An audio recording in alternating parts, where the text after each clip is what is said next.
put him on the list. That's what I usually say. So it's going to be a fun matchup. Hey, I thought it was all over.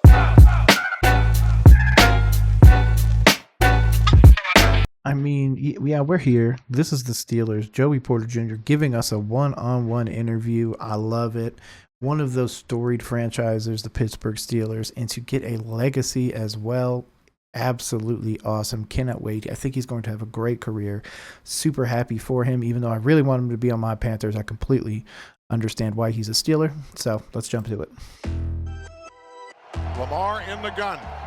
There's the snap. He throws a pass for the end zone. Intercepted. Joey Porter Jr. took it away from the Baltimore receiver. How about that? You got Ghosts of Steelers. Great pass. Joey, how long ago does it feel that you were at St. Vincent College, training camp, and going against George Pickens every day? It feels like it was actually pretty fast. It's like a blink. Just so much has happened in the past couple months. It's just like crazy. Did you? Yo, shout out to George Pickens. I don't care what anybody says. George Pickens has a fire in him that you can't, create. That is something that came with him when you drafted him. I hope you guys retain him. He has the potential to do amazing things. And having to go against this man right here is only going to, be better for him. Like everybody always says, steel sharpens steel. Learn anything about yourself? I learned I could do this.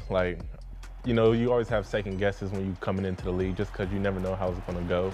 But throughout the season, I really figured out, I told myself, yeah, I could do this sport. I fell in love with the sport at a young age, and I feel like I could continue to do it at this age. Joey Porter Jr. made sure that was not a touchdown.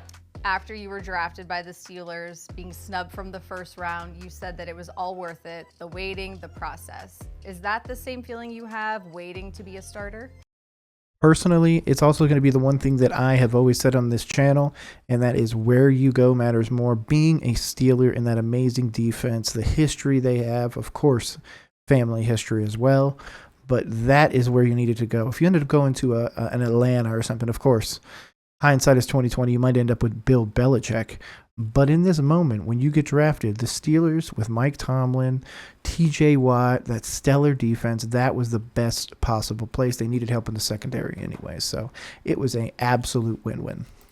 Definitely, just as a rookie and you feel like you got a lot to prove, you always want to get out there just to show the teammates that you're ready, that you have arrived and everything like that. And I just put my head down and went to work every day and never got lackadaisical because you never know when your name's going to get called. When my name got called, I didn't even expect it to get called, but I was already so ready and prepared, it didn't really make a difference. You know how it is. We did it right. We did it right. Everything was perfect about it. Did it right. The whole grok, the whole thing. When you hear people say, oh, the Steelers snuck in the playoffs, what do you say to that? We in the playoffs. I don't care how we got in, we're in the playoffs, and that's all that matters. It's an even playing field when you get to that point, in my eyes. So we're all excited we got in, and we're just going to go to work. Cam was talking about on his podcast that the off-the-couch guys, they deserve the credit. That's kind of what Coach T has started calling them. But he said also credit to Aaron Curry and your position coach, Grady Brown. What have you learned from him in your short time here with him? Man, just consistency. That's the main thing we always strive for. That's the thing that makes the good ones great. And he really preached that to me when I walked in the building. He told me the things that I needed to work on and what I need to get better at, and we've just been working at those things every day. And we're pretty proud of what it looked like so far. What kind of coach is he? He always told us he was a math teacher, so he feel like he coaches like a math teacher. So Okay. he really hands-on. He's really direct in what he say, and you're gonna feel his presence in the room, definitely. I ain't too busy today ever. You need me, holler at me. I can multitask. What? Shout out to Mike Tomlin and what he's continued to do for the Pittsburgh Steelers. I'm glad they're retaining him long term. He is a coach that others are going to go after if he does become available. So you better hope it's not to a Cleveland Browns, a Cincinnati Bengals, or, if he ever retires one day, a Baltimore Ravens. That would be worst case scenario for y'all, for him to end up back in division and giving y'all the business. So keep that man around forever. What is the back and forth like between you and Coach Tomlin when you say, all right, the opposing team, I want their number one wide receiver? He was like, is that even a question? Like, at this point, he was like, that's not even a question. You already know what the assignment is. And the first time was Hopkins, and he was like, yeah, I gotta sleep on that. Like, I'll come back to you tomorrow and everything like that. And luckily, he gave me that heads up and that nod. So we just have that good relationship where he knows what I want, I know what he wants, and we're just gonna keep working. What did he tell you about Stefon Diggs? He's a savvy vet, you know, he's a great route runner. He's been in the league for a long time and been doing great things.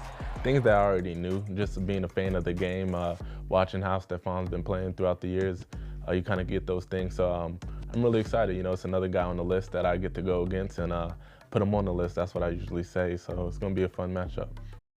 Put him on the list, man. I wish I had the soundbite from the Rich Eisen show. You made it to the list and everything like that.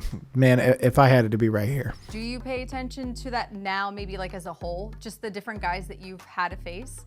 Definitely. I definitely look at the list and stack them like how I did against them, where I ranked them in my head and stuff like that. So I definitely think Diggs is up there in that list, like with Devontae Adams and all those dudes, definitely. So it's really going to be one of those top tier performances for me that I need, and it's going to be great. It's going to be a great matchup. What's the biggest thing that this defense is going to have to do this week?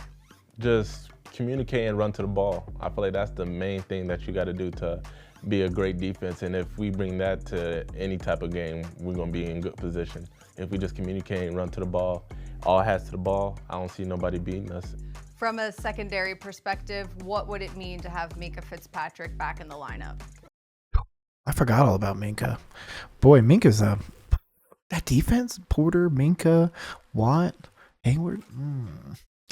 I'm not going to lie. I expect the Steelers defense to be top 5. I'm not sure where they finished PFF-wise or any of those rankings, but I don't think it was top 5. So, I mean, it means a lot, you know, to have Minka back. He's an all-pro type of safety. He makes great plays. Just to have him back as a leader, as a general on the field, put us everybody in the right position. Damn, man. Collided ahead a little. Definitely great around these times, definitely in the playoffs, so we're all excited to have Mink back. When you were honored with the Joe Green Great Performance Award for the Team Rookie of the Year, you said, hey, my dad didn't win this. I'm going to have to tell him about it. What did he say when he found out? He told me he already knew about it, which kind of bummed me out. I was kind of mad. Who leaked it? I don't even know. He told me somebody leaked it and told him. I'm like, how they tell you before me? So that kind of ruined it, but he was still happy for me and congratulated me like he always do. So it was a good little thing.